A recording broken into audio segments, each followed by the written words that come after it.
आज समय रे कन्स्टिपेशन प्रॉब्लम बहुत रोची जोटा कि पेट सफा होनी पेट सफा करिवारे ताड़ासन हेल्प करे पुणी पिला मानकर हाइट बढ़ेबारे पिला मानकर हाइट ग्रोथ होबारे ताड़ासन हेल्प। जय जगन्नाथ सांग मैंने आपण मैंने केमती अछंती मु आशा करी कि आपण मैंने बहुत भले थिबे बहुत खुशी रे थिबे।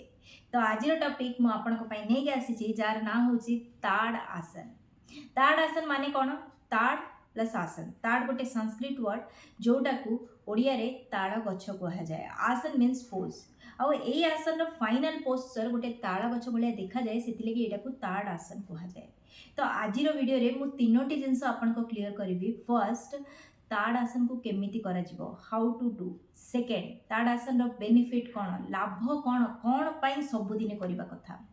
थर्ड तार प्रिकॉशंस को मानन को अवॉइड करबा कथा। तो डेरी काहे कि चलंतु वीडियोटा स्टार्ट करिया। प्रथमे आपण मैट को आसी जानतु। एबे हमें ताड़ आसन करबा। ताड़ आसन करबा पे स्टार्टिंग रे हमें समस्थिति पोज रे ठिया होबा। समस्थिति मीन्स आपनकर दुई गोड़ समान स्थिति रे रहिबो, ओनली 1 इंच गैप रहिबो और दुई हाथ साइड वाइज समान स्थिति रे लागि कि रहिबो, एटा को समस्थिति कहै जाय। एइठु हमें धीरे धीरे हाथ को क्रॉस करबा सामना को आनिकी, तापरे सामना आड़ को फोल्ड करबा। जेतबेला फोल्ड करबा आपनकर ई काणी आंगुडी और बुढ़ा आंगुडी दुइटा जाको एक दूसरे को कनेक्ट होकर रहिबे, एमती छाड़ी के रखिबेनी, कनेक्ट होकर रखिबे। तापरे धीरे धीरे निश्वास नेबे, ऊपर को उठेबे, बुझिले। आउ ए दुई हाथ को कान साइड रे रखिबे। बहु जन को जना पड़ेनी एमती आग को पछ को रखती जोड़ा कि पोस्चर आपनकर करेक्ट न थाए, सीधा न थाए। जेतेबेला आपण कान साइड रे रखती तो आपनकर पोस्चर पूरा स्ट्रेट आउ सीधा परफेक्ट पोस्चर हुए। तो कान साइड रे ही आपनकर दुई हाथ को रखिबे। तापरे आपनकर एडी को धीरे धीरे ऊपर को उठेबे।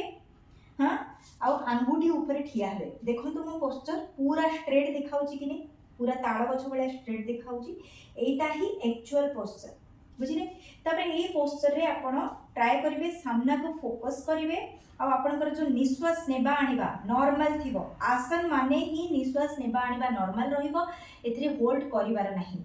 सामना को आपण देखिकी किछि समय रहिबे। सामना को देखिबा द्वारा आपनकर फोकस बढ़ी थाए और आपण बेसी समय आसन रे स्टे करि पारंती और एहा द्वारा आपनकर कंसंट्रेशन भी बढ़ी थाए। सामना को देखिकी आपण स्टार्टिंग रे 10 सेकेंड धीरे धीरे बढ़े बढ़े कि 1 मिनिट तक आपण होल्ड करके ये आसन को रखि परिबे। तापर धीरे धीरे हाथ को तळ को आनिबे, गोड़ को रिलीज करिवे और हाथ को सामना को आनिकी रहिबे। एडा हला आपनकर रिलीज पोस्चर। ताड़ आसन को आपण मॉर्निंग मीन सकाळ या संध्या को भी समय रे करि परिबे, किंतु ध्यान देबे कि खाली पेट रे ही करिवे। तो एबे हमें जानि नबा कि ताड़ आसन रो कोन बेनिफिट जोड़ा पई हमको सब दिने करबा कथा। तो फर्स्ट मेन बेनिफिट आजिर समय रे लोक मानकर स्पाइन एमती बंका हवा को गलानी, कारण कि से माने लैपटॉप देखिबे तो एमती की बसिकी देखिबे, मोबाइल देखिबे तो एमती बसिकी देखिबे, जहा द्वारा स्पाइन स्ट्रेट रहुनी। ठिया हेले गोटे प्रकार कुज बाहरुची और एमती ठिया होचंदी, एटा बहुत ही रॉन्ग पोस्चर। एहा द्वारा से मानकर एनर्जी फ्लो बॉडी रे भल से हुएनी और मुंड को भल से पहुँचेनी, जहा द्वारा से माने एनर्जेटिक फील करंतीनी, लेथार्जी फील करंती, लेजी फील करंती।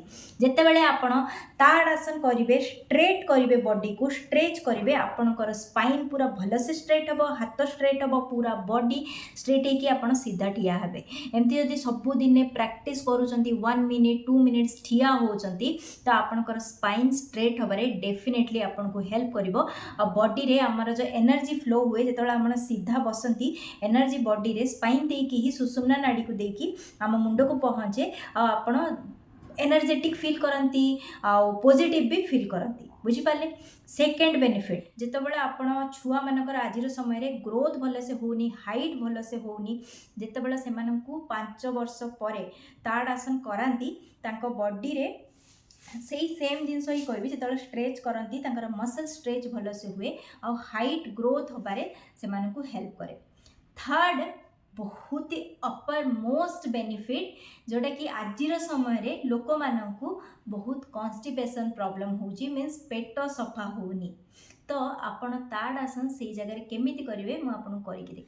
आपण जेतबेला सकाळे उठुचंती नॉर्मली पानी पीवा पाई गुनगुना पानी सकाळे पिउछन्ती तेबे ही तो पेट सफा होउची ना।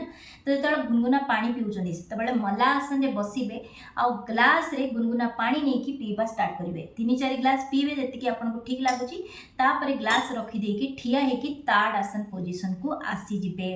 एहा द्वारा कोन हुए आपनकर जो अंतनळी जाकी हेकी गोटे जगह रे अछि खुला हे परनी अंतनळी खोलिबो आ आपनको पानी से अंतनळी भितरे भलो से जिबारे प्रयास हबो आ से माने आपनकर कॉन्स्टिपेशन प्रॉब्लम जे धीरे धीरे प्रेशर आसीबो आ पेट सफा हेबो। एटा साइंटिफिकली प्रूफ हेची ना कि मु एमती कहवा पई कहूची। तो आपण ठिया हे कि सकाळे पानी पीला परे 10 थर खंडे करबा को ताड़ासन ट्राई करंतु तापरे देखिबे तार बेनिफिट आपण निजे निजे ही फील करेंगे। ये तीनोटी बेनिफिट सबुठु मेन बेनिफिट से लगी समस्त को ताड़ासन सबुदिन करने कथा। यही बेनिफिट्स को छाड़ी कि आउरी भी किछि बेनिफिट्स अच्छी लंग्स पई बहुत भलो आपणकर ब्लड सर्कुलेशन हेबारे भी बहुत हेल्प करे।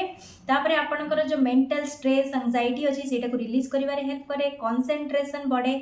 आउ कोन बेनिफिट दरकार एते सारा बेनिफिट गोटे इजी सिंपल आसने मिलुची। एटा किए भी करि परिबो बस किछि लोक एटा को अवॉइड करबा कथा जेमति कि जरा एंकल मींस एडी को गोड़ मान पातरे इंजरी अच्छी से अवॉइड करने कथा या पिठी किसी प्रॉब्लम होती तो से भी अवॉइड करने कथा।